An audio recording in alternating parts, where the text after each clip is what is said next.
సృష్టించిన Sai Krishna lockup death case దర్యాప్తు ముమ్మరంగా కొనసాగుతోంది. ఈ కేసులో భాగంగా సీఐ నాగరాజును సిట్ అధికారులు విచారిస్తున్నారు.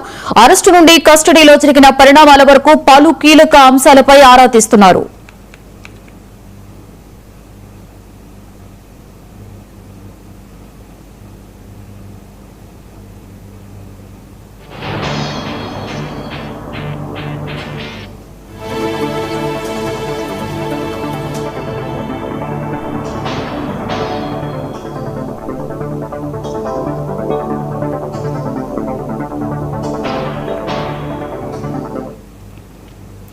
సాయి కృష్ణ లాకప్ డెత్ కేసులో దర్యాప్తు వేగం పెంచిన సిట్ అధికారులు సీఐ నాగరాజుని సుదీర్ఘంగా విచారిస్తున్నారు. సాయి కృష్ణను ఏ పరిస్థితుల్లో అరెస్టు చేశారు, అరెస్టు తర్వాత ఎలాంటి పరిణామాలు చోటు చేసుకున్నాయి అనే అంశాలపై ప్రశ్నలు సంధించినట్లుగా సమాచారం.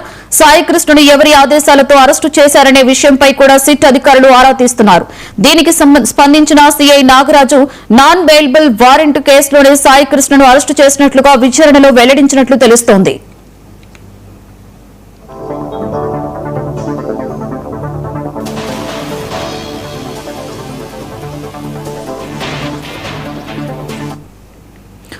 మరొకవైపు మార్కాపురం నుండి విజయవాడకు తీసుకొచ్చిన తర్వాత సాయి కృష్ణకు ఏమి జరిగిందనే అంశంపై కూడా సిట్ అధికారులు ప్రశ్నించినట్లుగా సమాచారం.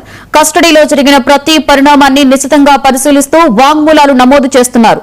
టాస్క్ ఫోర్స్ అధికారులు అప్పగించిన ఆధారాలను కూడా సిట్ పరిశీలిస్తోంది.